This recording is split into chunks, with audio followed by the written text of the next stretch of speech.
Clunk. How are you all? Doing good? Better? So welcome to this morning's Sunday Talk. It's always a joy to have this, well, for me anyway, this experience called live streaming and webinars and all these names that go with what we do on Sunday mornings, electronically speaking. Truly, it's amazing, isn't it? I mean, when you've lived as short of time as I've lived, and you've seen all these changes that take place from, you know, what was that old typewriter, the Smith Corona, something like that, to the electric, and now computers and technology, and if you want to email someone somewhere in Europe and you live in the United States, you can get an answer back in 30 seconds as opposed to waiting 6 months by sea, to get it. And so here we are, sharing with one another all over the world and celebrating this wonderful full moon of Gemini. It just blows my mind away. I just get so excited. But we're not supposed to get excited. We're supposed to be centered. Anyway, so the actual full moon time tomorrow is at 8:32 in the morning, Greenwich Mean Time. If you live in Arizona, we celebrate Mountain Standard Time. We never go on daylight time. So Mountain Standard Time tomorrow is at 1:32 in the morning, but Greenwich is 8:32, and then you'll just have to figure out, what your time zone is and add or subtract a few hours. So let's start with the keynote of Gemini. Every full moon has a keynote with it, and the keynote for Gemini is I recognize my other self. And in the waning of that self, I grow and glow. What does the keynote mean? To me, it's like this sounding of a specific color and sound and energy that if we meditate on that particular keynote, we will be taken, or our consciousness will go deeper and deeper and deeper into the significance of the full moon in this time, Gemini.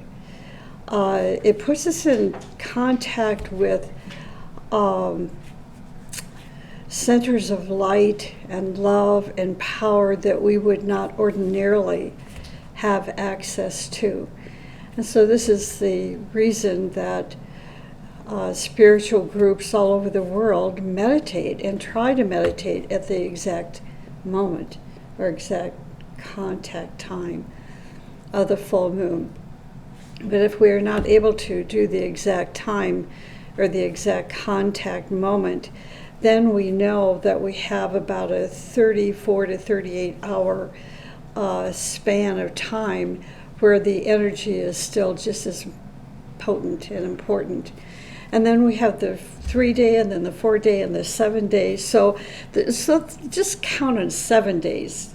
3 days before the day of and 3 days after the full moon. That gives us an opportunity to, in the case of humanity, really tune into, the full moon of Gemini, to really tune into humanity, the consciousness of humanity.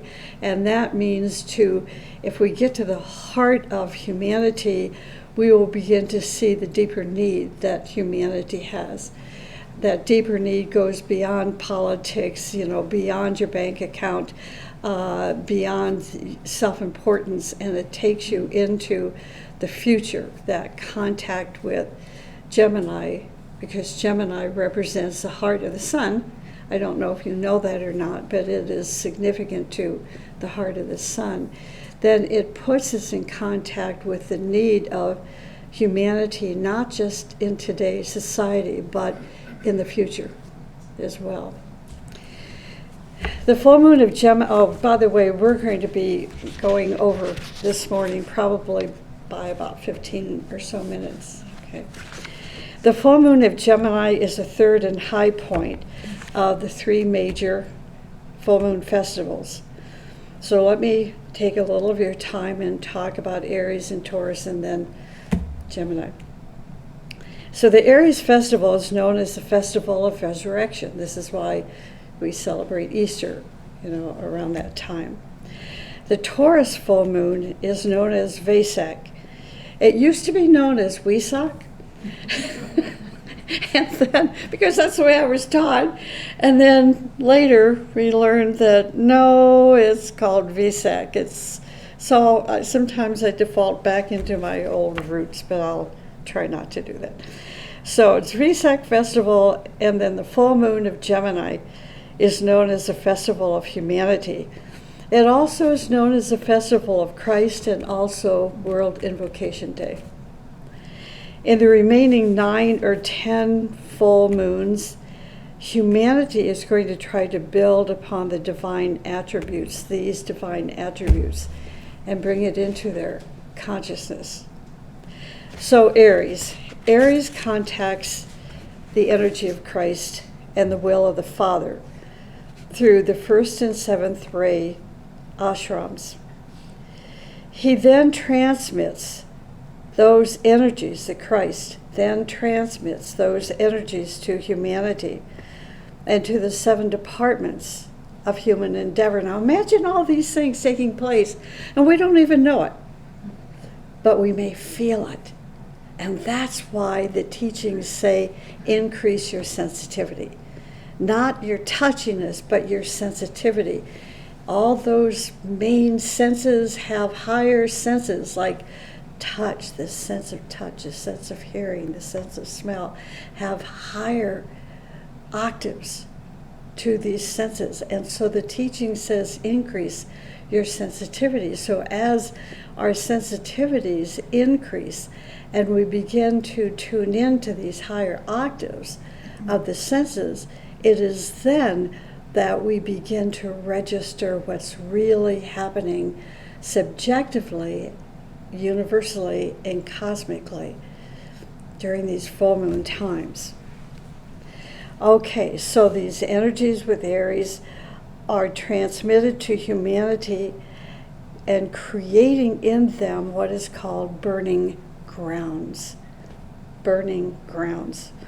A burning ground comes into being when higher will touches a degenerating, stagnant situation which is no longer progressing. So at this time, during that energy of Aries, we can see that in the 7 departments of human endeavor, a potential for what? It's a potential for a new cycle of advancement. So there's our hope. There's our hope. It's like Nancy Pelosi this morning. I was watching an interview by her, and she's been being interviewed this like 3 or 4 different times this week, giving us an opportunity to know who this woman is. She said this morning that she talked a lot about the founding fathers of the United States and the Constitution. And in that process, she said that she said, our strength is in diversity, but our power is in unity. E pluribus union. Yeah. So it was so beautiful. And I thought, what a magnificent time for her to be interviewed at this time. She is addressing not just this country, the United States, but the entire world, and talking about strength that is found in diversity, but power is found in unity. I mean, that's so a new cycle of advancement, burning away, this is the reference to the burning ground, burning away many hindrances and paving the way for future progress. Disciples and initiates especially on the day of contact And in Aries, we had 2 full moons of Aries. Remember that? It was March 20th and April 19th. Powerful impact. Powerful impact. So disciples and initiates, especially on the day of contact, will contact the highest fire within themselves, then with the fire of hierarchy, and also with the center where the will of God is known. So this is the time in which opportunity is given for each disciple to expand their consciousness. That's you, right? That's us. To expand our consciousness and enter into a new level of divine awareness. The result of our contact is transmitted to humanity and then reflected in their group labor. Now, Vesak was held last month, May 18th of this year, and is known to those in the esoteric community as the beginning of the spiritual year. So the beginning of our spiritual year was May 18th. What did you do May 18th? What did you do during those 7 days of the Vesak festival in terms of new beginnings, in terms of a new spiritual year? Did you establish goals? Did you eradicate habits that are no longer useful, in your spiritual progress? What did you do to launch yourself into the new year, the new spiritual year? It is during the days of Taurus, and especially the day of contact, that we think about our relationship with our earthly teacher, the Master, the Mother of the world, and our life purpose.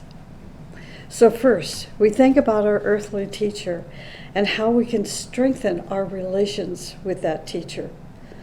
Then we ask ourselves if we have made contact or have we established a closer relationship with the Master.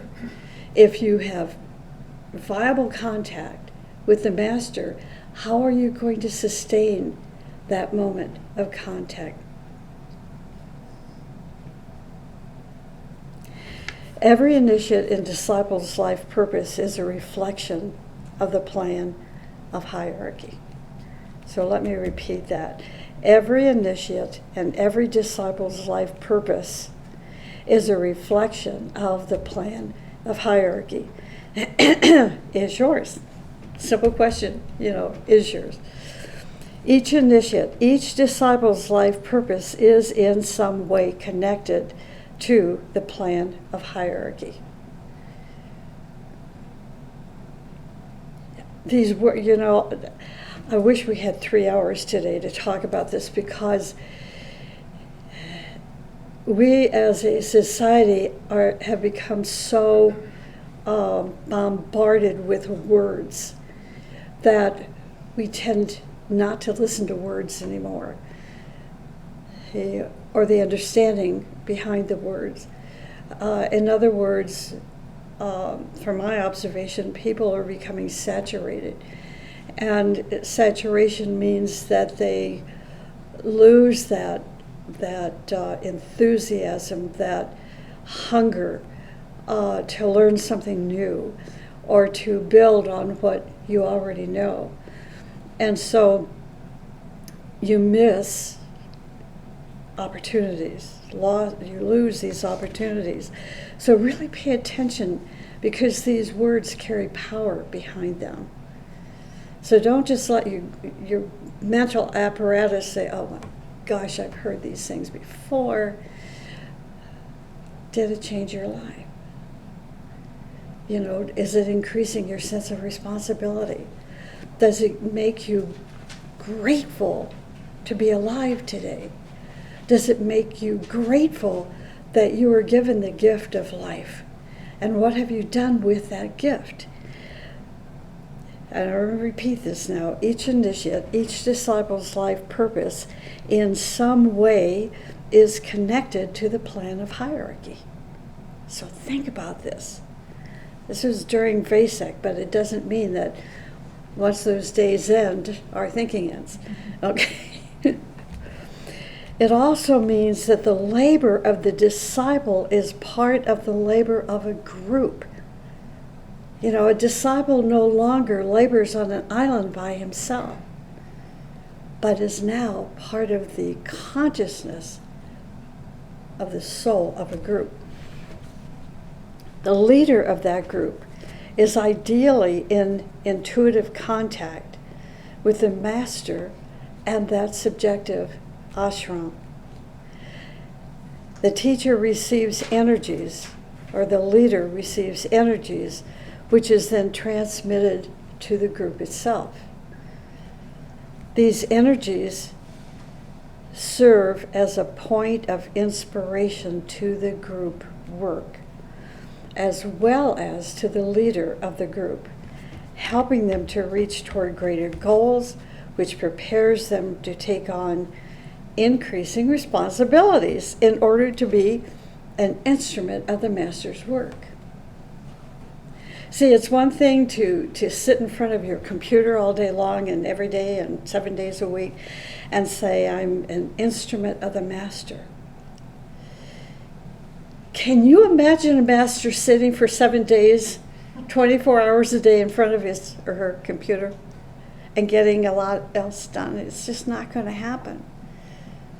It's not going to happen. So we want to think, what does being given increasing responsibilities mean in order for us to be better instruments for the work of the master? What is the plan? The Tibetan DK tells us that one who faithfully practices occult meditation, he doesn't give us any other avenue. He says one who faithfully practices occult meditation. Well, the question is, are you engaged in occult meditation? If you do, then eventually you're going to sense that there is a plan, and you're going to recognize your part to play in that plan. A plan for your life, a plan for your group, a plan for your nation, for humanity, for the planet, and for all kingdoms in nature. When this plan is sensed, it creates a great release for you. And when you eventually realize that there is a plan, when you eventually realize that there is a plan, there'll be no more chaos in your life. No more chaos in humanity. Imagine such a time. A call sounds forth to the pilgrim, calling him back home. This oftentimes happens during the 3 major full moon cycles, or when the Shambhala energy comes directly to humanity. When the pilgrim hears the call, this is the start on the path of discipleship. When you hear that call, it is at this stage you become a probationer on the path. So the call hits you again and again in difficult conditions, on different occasions, and you assume new importance. They try to change their life to agree with this new urge, those people who have heard and are responding to the call. They try to pray, they try to be nice, they try to be helpful, they try not to lie and not to hate. They ask those that they have hurt for forgiveness.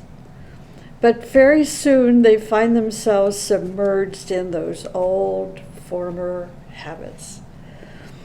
So this goes on life after life.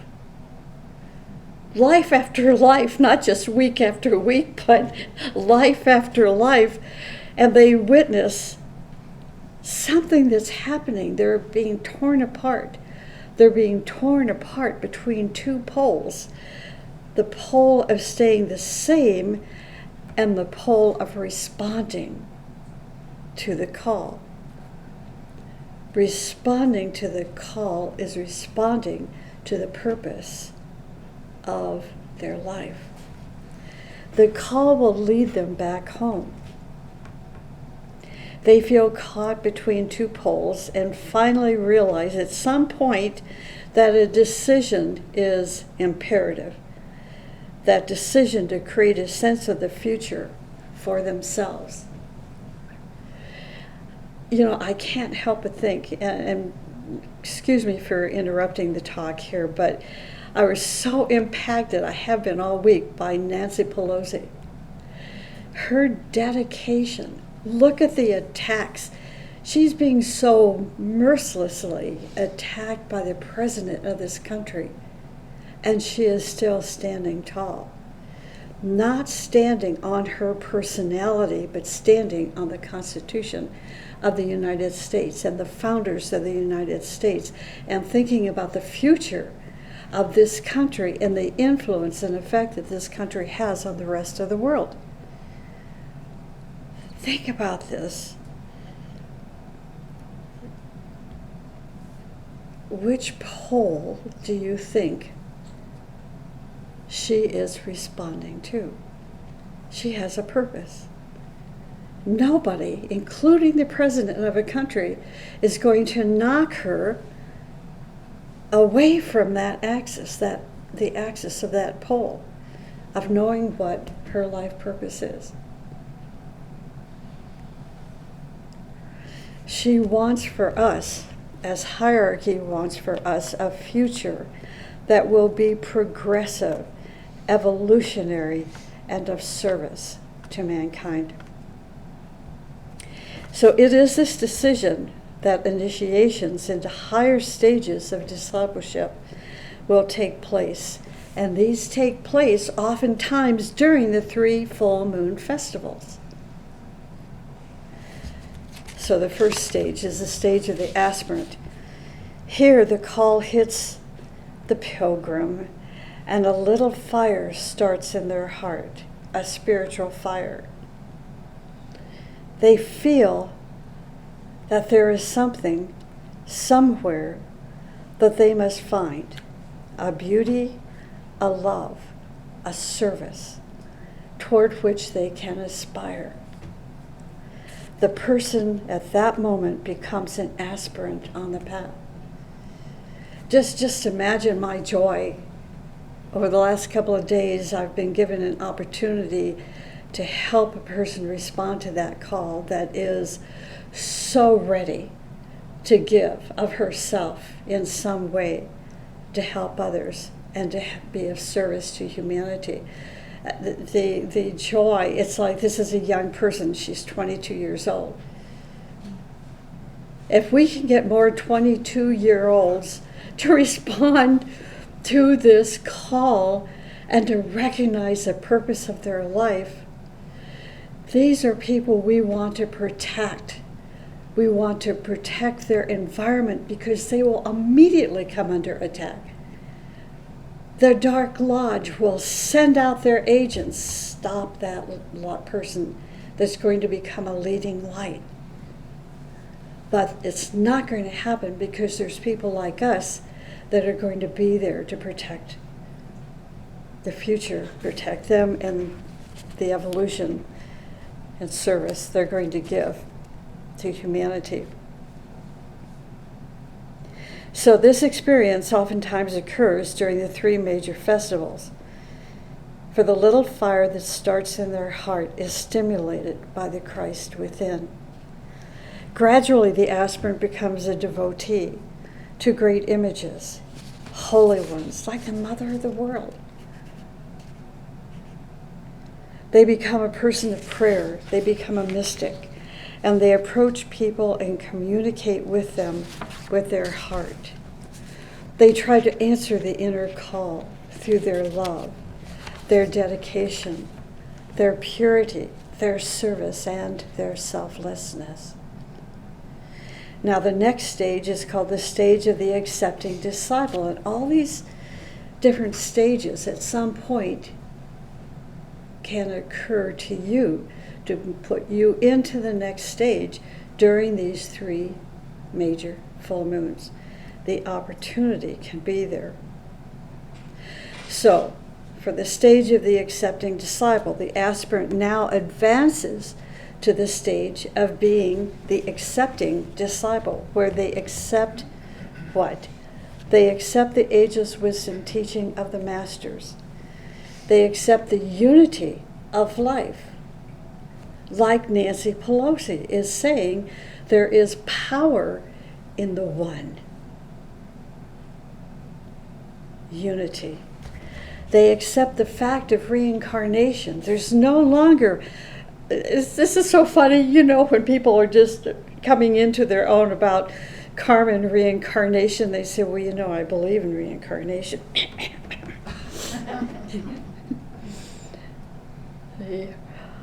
Now it's popular to believe in karma.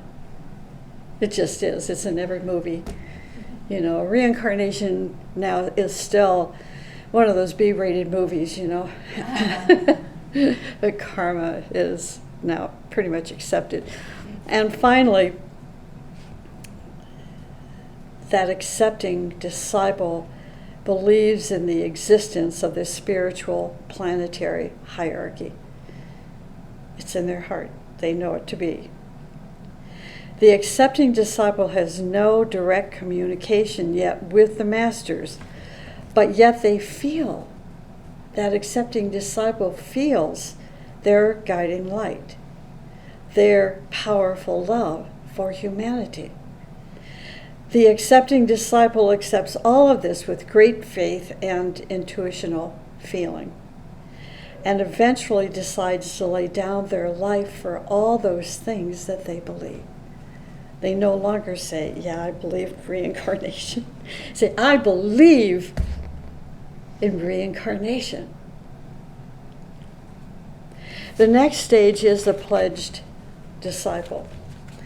A pledged disciple becomes a worker for the cause of humanity. The pledged disciple tries to clean all negativity in their emotional and mental body and tries to develop the power of their unfolding soul. Well, if Nancy Pelosi is saying that there is power in the one, that's integration. That's alignment to hierarchy.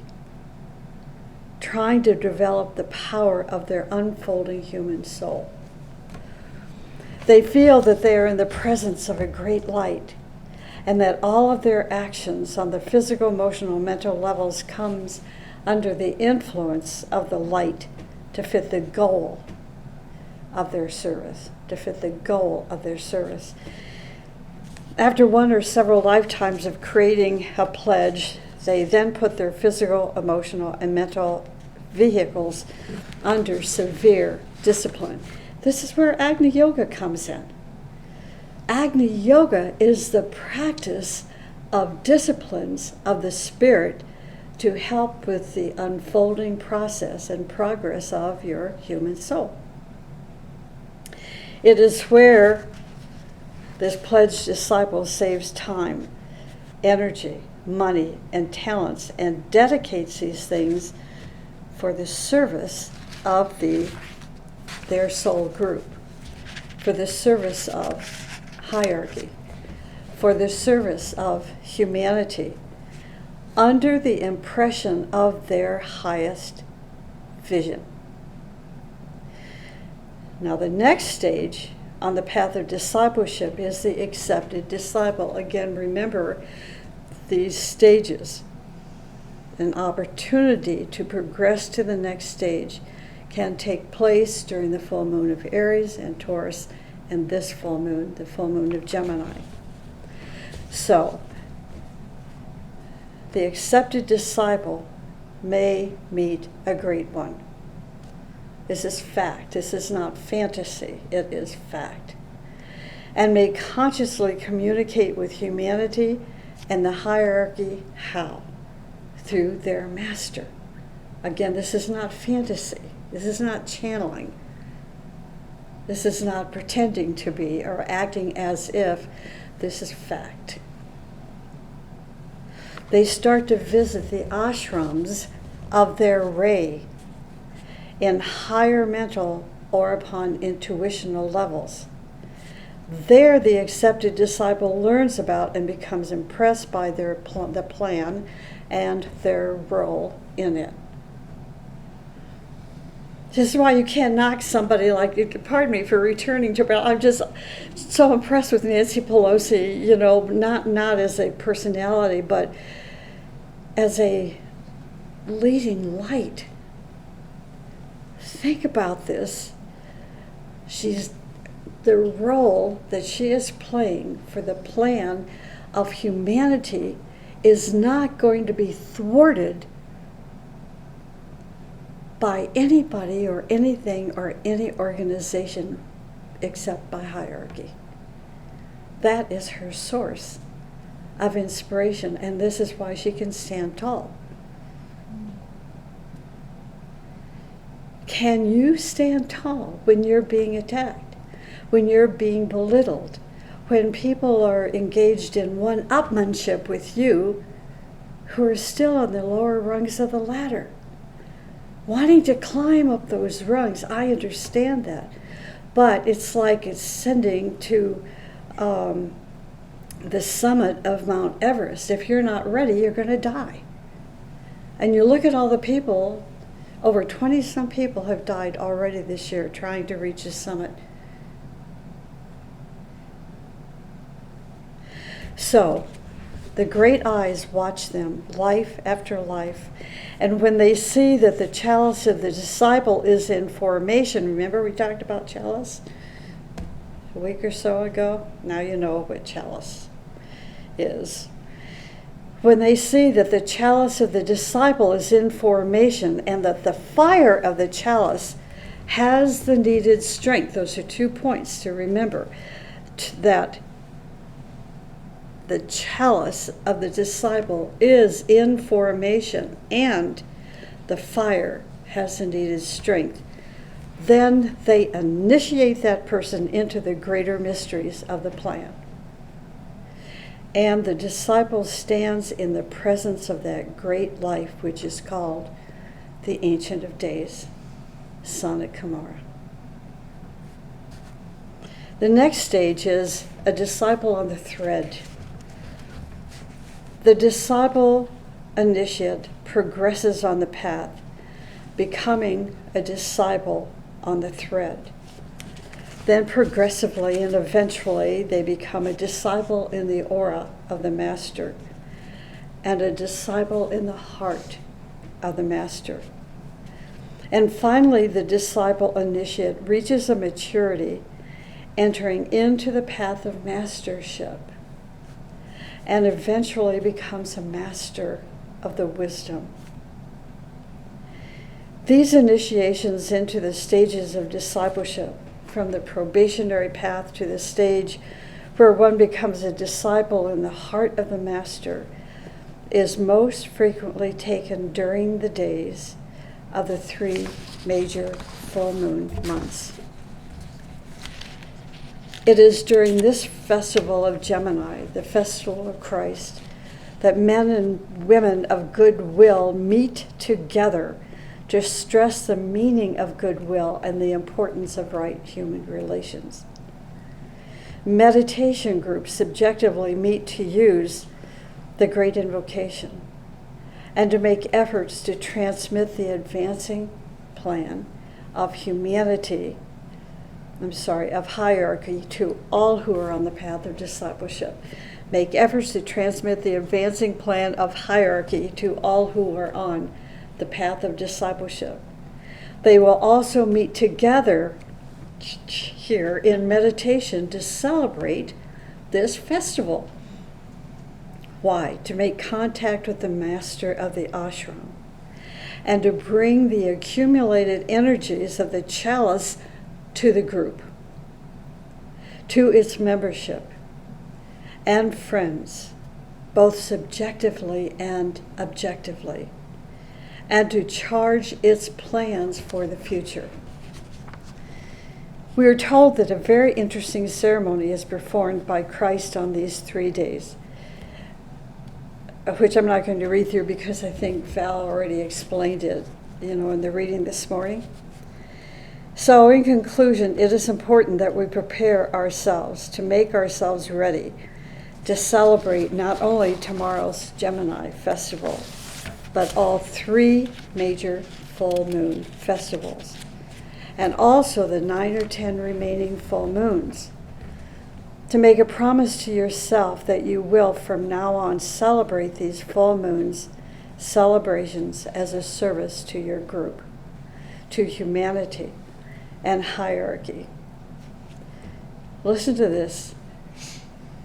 Creative forces are not interested in irregular, flickering lights, for such influences repel creative forces.